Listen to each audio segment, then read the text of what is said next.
Hey y'all, this is Amanda and welcome back to my Texas Zone 8A garden.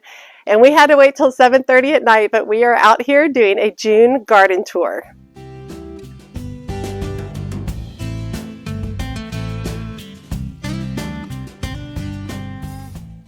So if you have been following the national news, you've probably seen Texas all over it, and we are having 7 to 8 consecutive days of triple-digit temperatures to the point where some of the heat index estimates are going to be 124 degrees.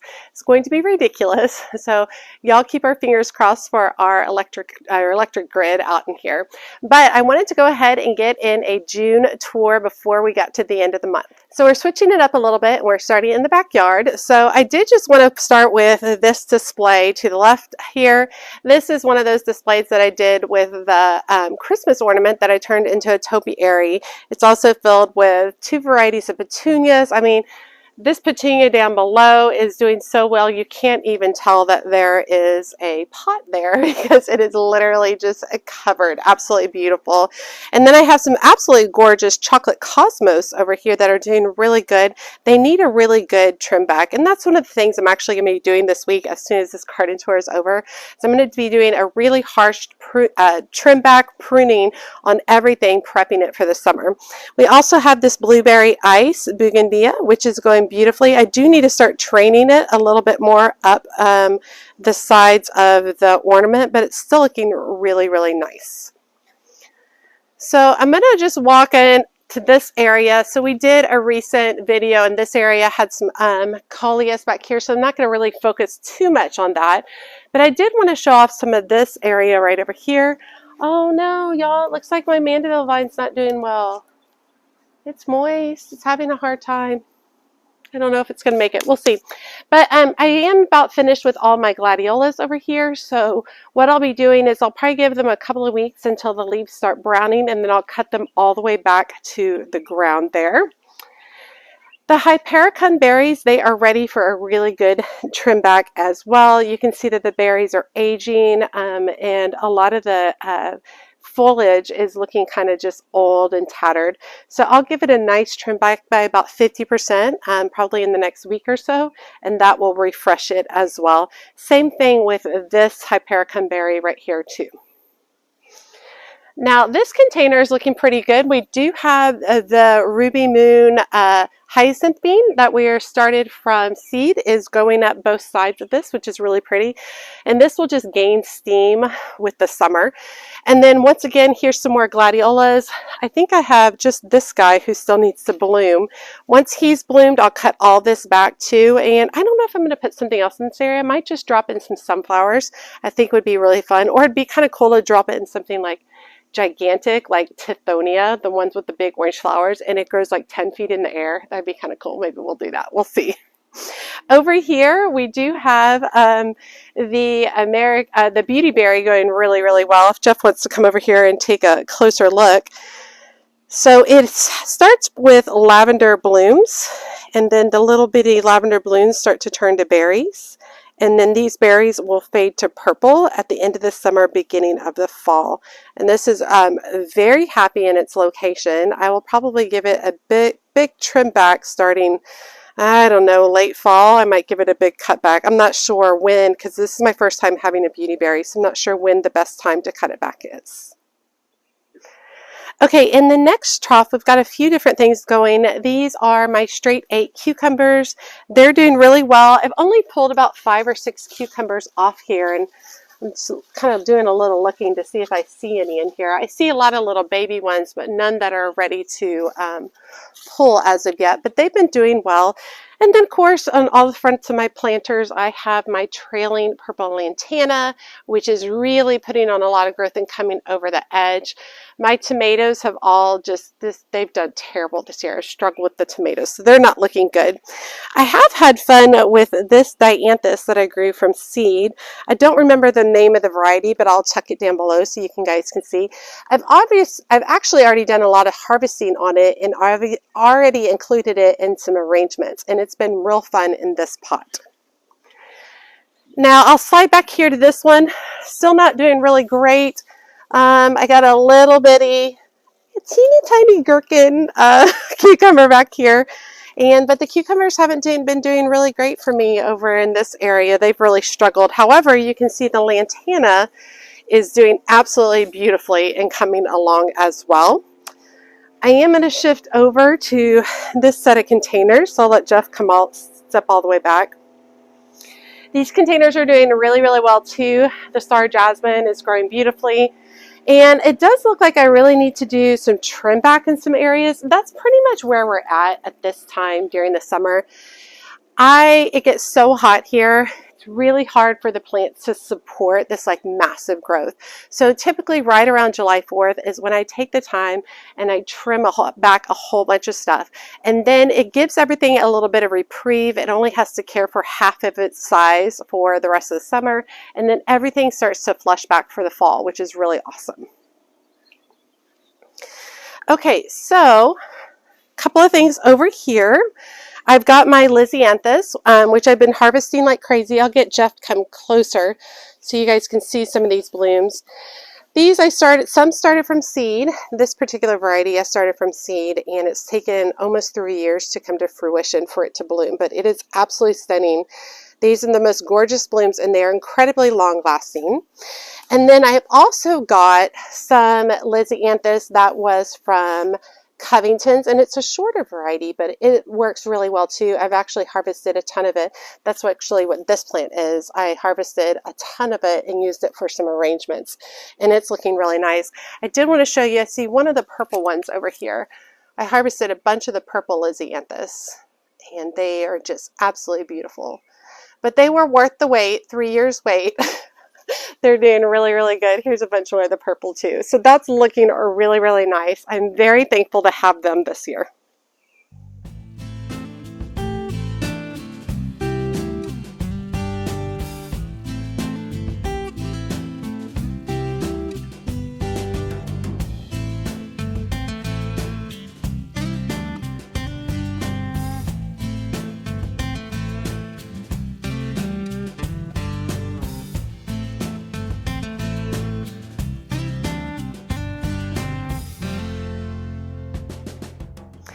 Okay, and so over here are the sunflowers that we planted, we direct sowed, I guess about maybe 6 weeks ago. They're doing really beautifully. It does look like we're starting to form some flower heads on the top of that.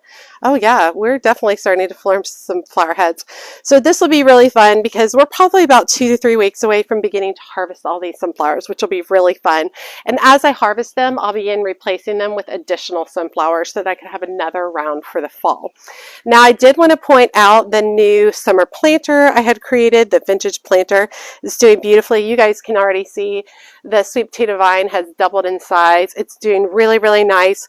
The Lantana hasn't put on a ton of growth yet, but it has put on some growth. So I think this is going to be really, really pretty once it all kind of comes to fruition. Now the Snapdragons are basically petering out for the summer. At this point, I'm just keeping them cut back is the important thing so that they can focus on roots, and then we can get another round of them come the fall. I do have quite a bit of Scabiosa that needs to be cut back. I actually already cut back a ton of it over here. Got a lot of it over here. I noticed there were a lot of white fuzzy caterpillars on it. And when I say a lot, I mean like a dozen of them, which I know those sting and can really hurt you. So that's why I actually ended up cutting back this one plant, because it was hanging over so far that I was interacting with my dogs and I was really worried about that. And some more Snapdragons over here. And then this is my giant weed I'm growing just for the heck of it, so I can see what happens. It's a weed. I really need to cut it because it's getting ready to bloom, and then it's going to drop all of its seeds everywhere. But let me get Jeff to switch sides. So over here is the mum patch, the Heirloom Chrysanthemums, and they're doing really, really well. They actually have grown like crazy. One thing I've been doing is I've been pulling a lot of the celosia that just keeps coming up in places. That's one of the reasons that I put down the weed barrier, is to prevent that celosia, and it keeps growing in all of the very corners and sides of everything, but it's looking really good. So the mums, I'm actually going to have a video coming out on doing my next preparation for my mums, where I'm going to be pruning these back, fertilizing them, talking about some care, because it is that time around July 4th is when we really want to cut back all the mums and get them prepped for the fall. However, I did have one bloom over here, and I'll let Jeff come over here. It's the French vanilla. It is absolutely stunning, and this just gets me so excited for what is to come. I mean, look at that, y'all. So pretty. And this is one of the shorter stems, but when you step back and you look at some of these taller stems that are going to have, oh, it's so pretty. But I am going to be cutting all that back because I really don't want it flowering as of yet. Some of the football mums have put off some really tall, long stems. They definitely need to be cut back so that they can branch out and create more flowers. But this whole area is looking really, really nice. So we're going to shift this way.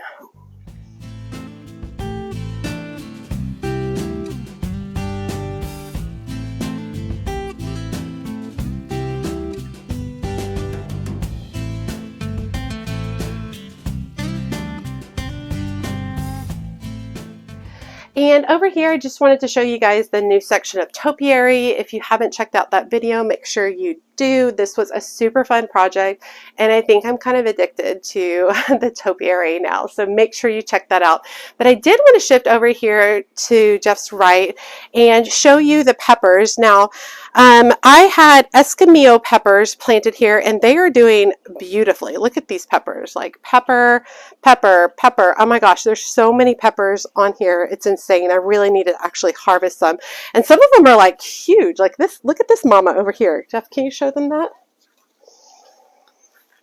And the Escamillo is a sweet pepper, and it's doing really, really well. And then I have a ton of jalapenos. Here's all the jalapenos coming up over here. These are the Jedi jalapenos, and literally just grew them because my family likes Star Wars. But those are doing all really, really well too. Now over here, all of my orange hat tomatoes bit the dust, so they're all gone. But I do have a few more. I think this is a jalapeno plant. A couple more jalapeno plants that actually need to be staked up because this whole thing is falling over, getting top heavy. And I'm talking fast because it is so brutally hot, you all. I did want to point out the hanging baskets that I had created. Remember, all these petunias were varieties that I grew from seed. They're all looking really good.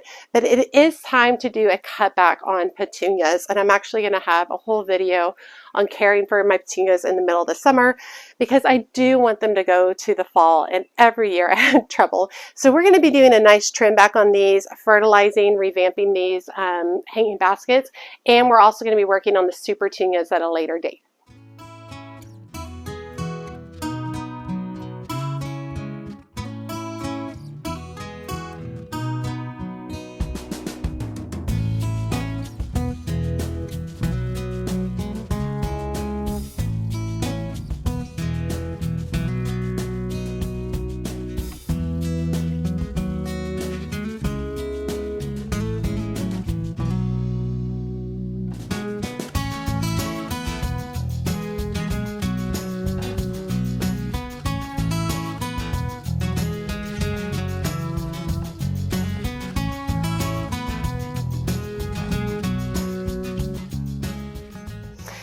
So everything over here is doing pretty good. It's about time once again to do a massive trim back, and that's one of the reasons I wanted to do a garden tour before I cut everything back, because once I cut everything back, you're going to lose a lot of the color. I do have some beautiful marigolds that are doing great. These are the giant mission yellow marigolds that they actually reseeded themselves from last year, so they're doing really nice. Some dahlias. Oh, here's one of those fuzzy caterpillars. Jeff, would you come over here and show them? They are all, and there's like 3 of them on this plant. You might have to come around, sweetie. See that caterpillar right there? But they like sting and like hurt you. And there's like another one right here. Right there. And another one right here. There's everywhere. So I'm definitely, probably when the time comes for me to actually start cutting everything back, y'all might actually see me wearing gloves and probably long sleeves, because I do not want to get hurt by those. But it is definitely time where everything just needs a refresh. I am starting to experience powdery mildew on several of my zinnias, So we'll cut those back, and then I'll plant some new seedlings. And y'all have already probably recently seen the seedling update video where I had already started all of my zinnia seedlings. So it's time to get these cut, then get the brand new seedlings in the ground, and we'll be good to go. Now the dill over here is just munched all the way down, but it's still covered with more swallowtail caterpillars. It's looking really good. There's probably 20 over here right now. Yeah, at least 20 over here right now. They're doing beautiful and they're very, very happy. I have a ton of strawflower, and I'll have Jeff come over here. They are currently covered with some kind of leaf bug situation. That's not a strawflower, but nice try. These are strawflowers. And they're covered with those insects. I don't know what those are. Y'all let me know. They're always here. I have them every year. I don't really see where their destruction is, but y'all let me know if you know where their particular destruction is. But the flower Jeff was showing you right before are my Rudbeckia that I grew from seed. Those are perennial in my garden now. And check out this guy. He's absolutely beautiful. I'm going to love these for the fall.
Okay, so I'm sitting in the willow tree so we don't get too much sun, but starting from the Larkspur and Cosmos into the Bachelor Buttons, over here into the Canterbury Bells, this is all about to get drastically cut back and cleaned out, and we will be putting all the new fresh seedlings, all the new celosia that I've got going, all the new marigolds, all the new zinnias. That's all going to be filling in these beds, which will be really fun. So you're going to see a drastic transformation, and I'll probably be doing that transformation in the next couple of weeks. Let me switch places with Jeff so we can talk about the zinnia patch over here. Okay, so the zinnia patch over here, this is the purple prince zinnia that reseeds itself every year, and I've got a couple other varieties in here. It is struggling big time with powdery mildew. So basically what I need to do is I need to come through and pull out a lot of plants. I'll leave some of the plants, but I'll pull out a lot of plants to allow better airflow throughout. This worked beautifully in the spring, but now that we're getting to the hot and humid times, the powdery mildew is starting to take over. So we'll do a nice clean out in this area, which will work really, really good. Now, I did want to show you a couple of things over here.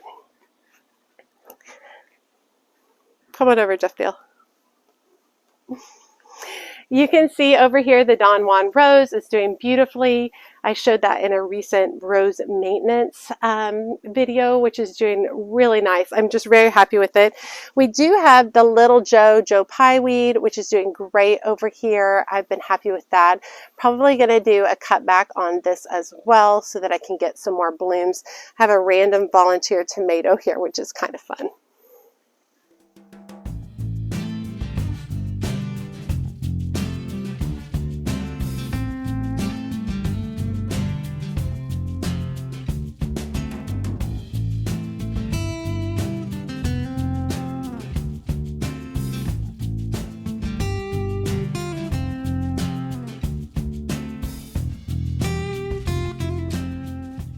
Okay, the smoke bush is still doing beautifully. You can see that it's continued to grow in height and size.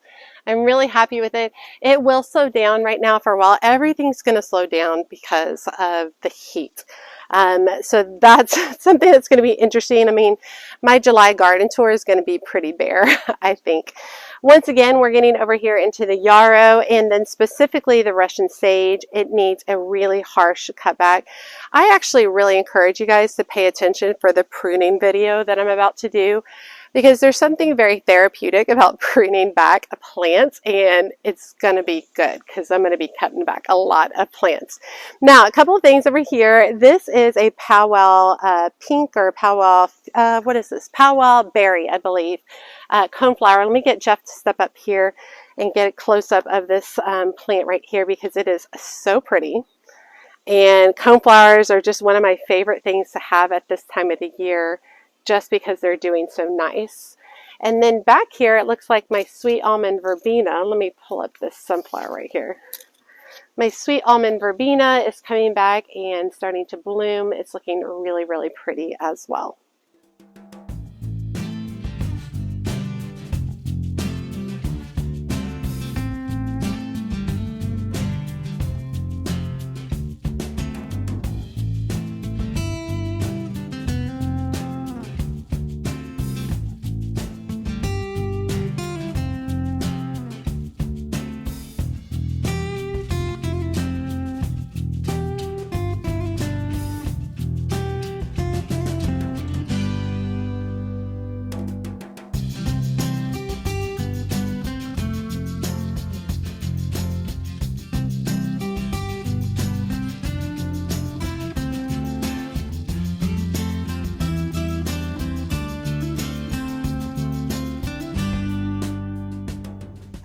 Okay, so we got a few straggler sunflowers that are coming up. But this garden is really filling in beautifully. I'm very happy. There's a couple of varieties of flowers I want to show. Jeff, would you come up and show some of these close-ups? This one right here is called Echinops Ritro. And it's a beautiful blue flower, and it is a perennial. In my area, I purchased this from Bluestone Perennials. I'm really happy with how it's going and looking. Then we have the Banana Cream Shasta Daisies down here by Proven Winners, also doing really well. I'm surprised that I like them. I'm sure you guys are surprised that I like them as well. The Windwalker Red Salvia is doing great. Once again, it needs a significant cutback. We're just at that time of year where everything needs to be cut back.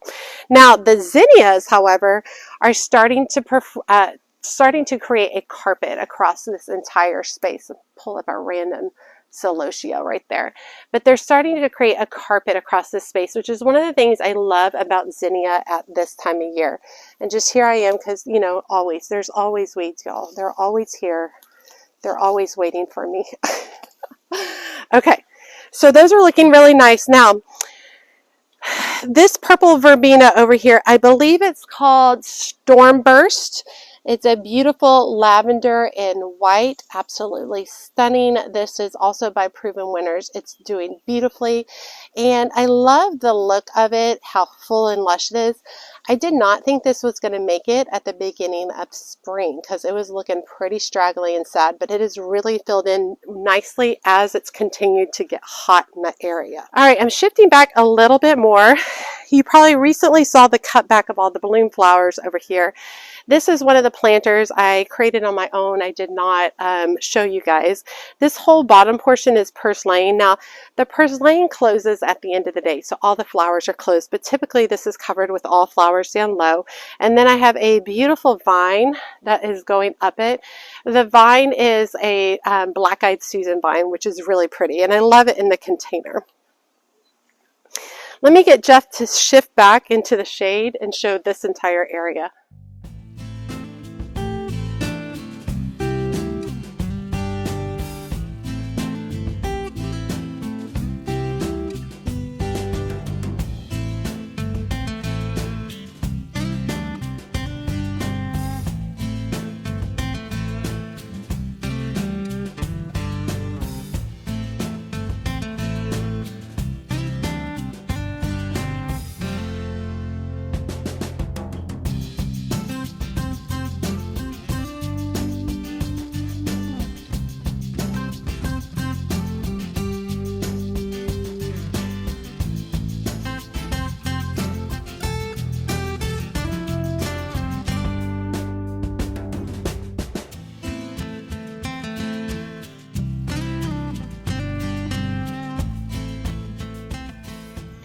Okay, so I did the recent budget makeover, or not a makeover, but transformation over here, where I cut back the two, I saw another one of those white caterpillars, the two double bridal wreath spireas, and I trimmed back the Ruby Falls Weeping Redbud, and then we covered the base with additional coneflowers that we got on clearance and purslane that we got on sale at Tractor Supply.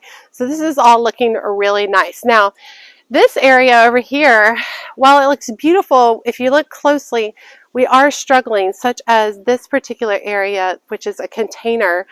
It gets watered every morning for about 15 minutes, and by the end of the day, it is struggling. So you can see that we're having some hard ship here. This could probably use a nice revamp. Pull this celosia, pull this petunia over here, maybe add some purslane would be really nice. I've got two of those planters, and that would be nice to do. You can see the meteor showers verbena. Beautiful. It loves the heat. It's doing really good. I do need to continue to cut back on it, because if it gets too big and wiry, it kind of, and too old, if the blooms get too old, it kind of is sucks in spider mites, and I don't want to draw spider mites to this particular area. Now, I have a gorgeous container back here.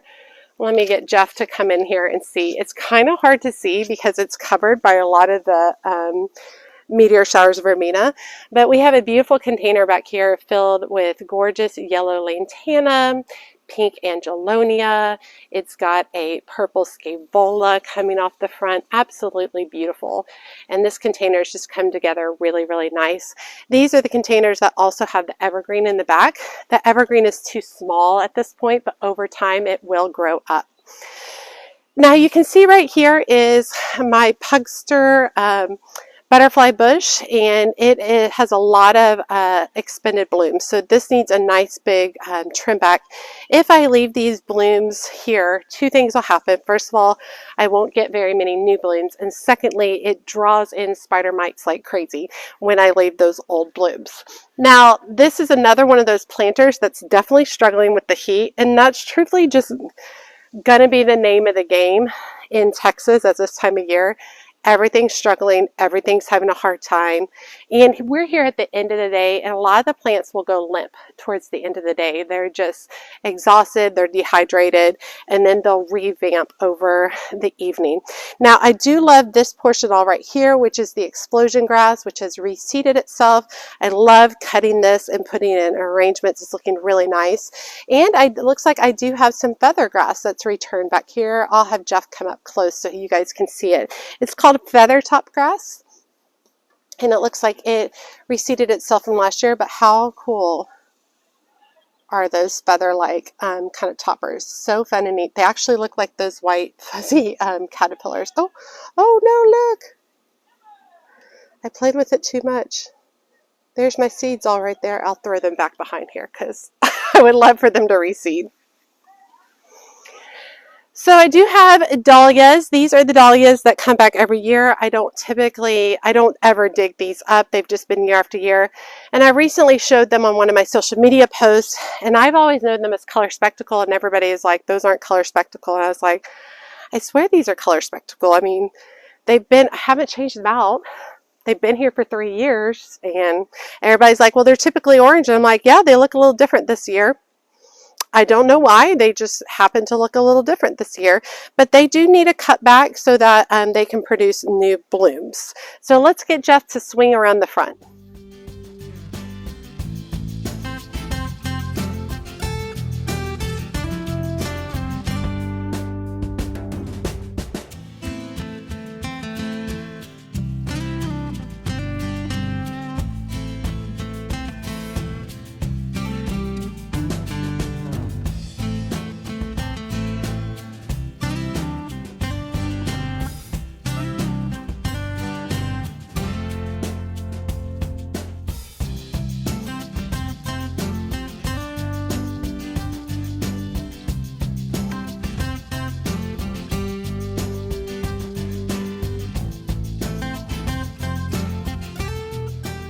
All right, y'all, I'm really starting to sweat.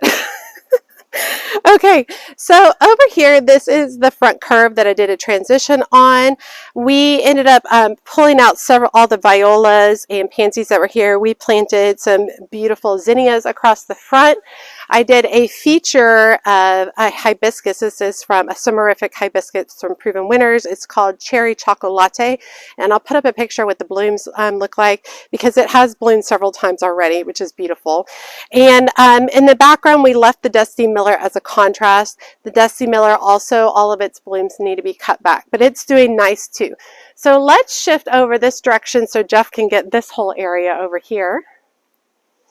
And you can see at the back that the Limelight Hydrangeas are coming up and looking beautiful. I cannot wait to start cutting these blooms. These have been in here 3 years. They're doing excellent and really pretty.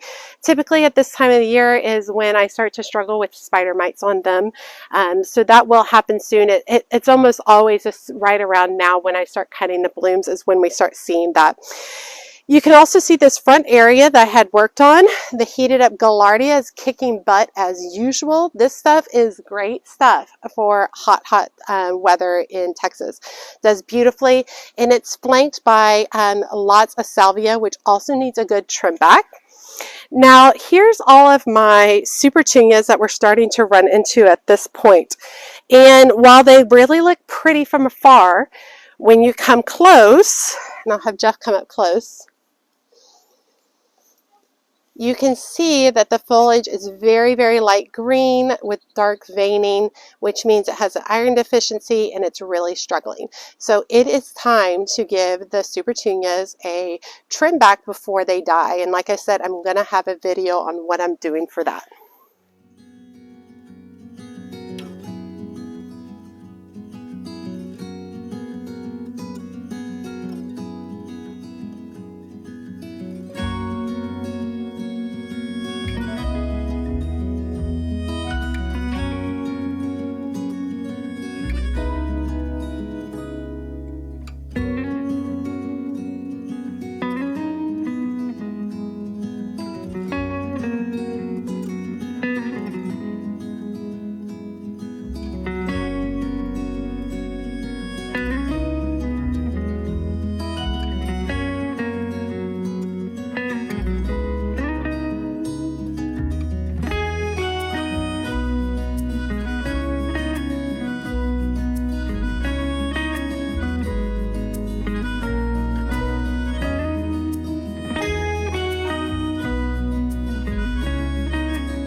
So the front of the garden's looking really good. If you guys remember, we did the sunflower planting across the front and they are looking great. I have tons of sunflowers coming up, so these are going to be beautiful as they bloom. Once again, I do have Superbissima throughout this garden that need to be trimmed back and cut back. Now I do have, I think this is called Spotlight. Not sure, can't remember the name, I'll put it down, but it is a Proven Winners phlox that did come back from last year. I had 2 phlox here. One was their coral variety. It did not come back, but the white variety did survive and is looking really nice. And you can also see the Pacific Giant Delphinium coming up, and I have a mixed variety, so you can see the blue purple here, but then I have a light blue over here. And then this container at the back, which had Scaevola and the red delphinium, just the whole container went kaput. Not sure what ended up happening, but it needs a nice cutback and a refresh as well. I will say up front, I was really happy to see my little quick fire blooming this year, and this is a Proven Winners hydrangea, and these blooms will turn a pretty pinkish red as they continue to age.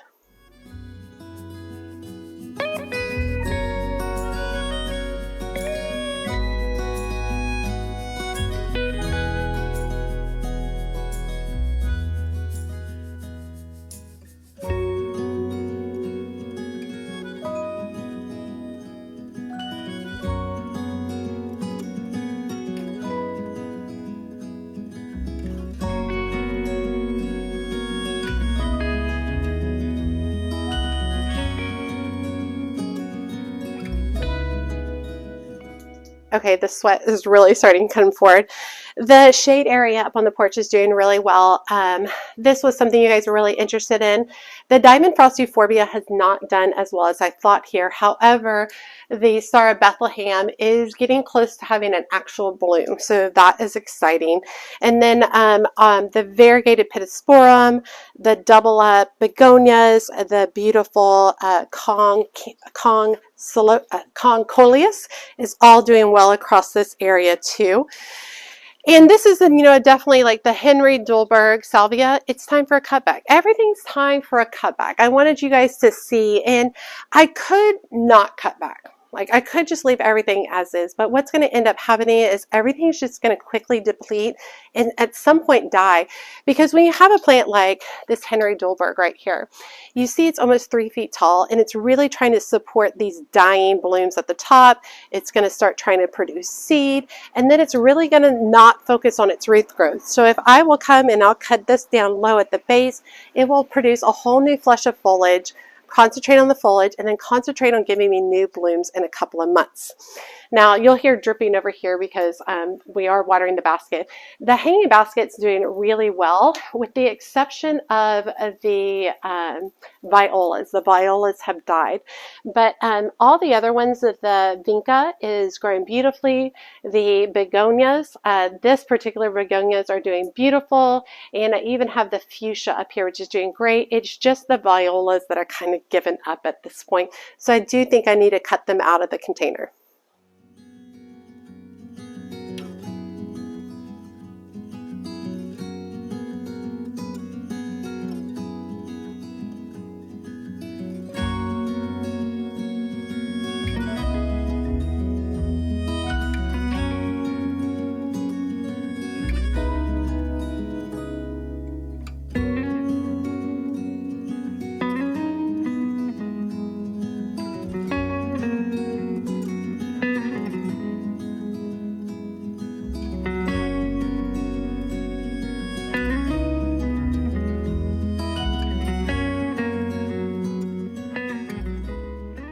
Okay, so I'm going to wrap this up because we're dying. It is so hot. There's only a very short time a day that I'm able to garden at this point. I don't typically garden in the early morning because the sun is so bright that it hurts my eyes. So I've done a lot of gardening later in the evening. I can't typically start until about 7:30, and then it's dark a little after 9. But it is rough out there, y'all. And to all my Texas gardeners going through this heat stroke, put yourself before your plants. If your plants don't make it, it's okay. Make sure that you're safe. Safely inside, out of the crazy heat, out of the crazy like air pollution warnings, but make sure you're staying safe. I did want to end this with saying that my plants are getting watered once a day for 15 minutes in the morning. I am going to be shifting that to a little bit longer of a water. I might do 15 minutes in the morning, and then I might do maybe like 8 to 10 minutes in the late afternoon as kind of a boost to them. But it is definitely time to up your water game, and I use drip. So when I say twice a day, it sounds like a whole lot. You have to really remember that I'm not hand watering with excessive water. I literally have very small drips going to the base of each of my plants, which is a very great way to conserve water. So I'm not stressed about that at all. But I do think the garden's doing really well. I think it'll be really interesting to compare this garden tour to next month's garden tour, because going into July and then parts of August, that is the roughest time of year. That's when we have the least amount of rain and we have the highest temps. So anyway, for all my southern gardeners going into the heat of the summer, good luck. As always, make sure you hit that subscribe button and that notification bell so you know when my latest videos are up, and make sure you check me out on Facebook, Instagram, and TikTok. As always, she's a bad gardener or a decorator or anything else that she wants to be. Thanks, y'all.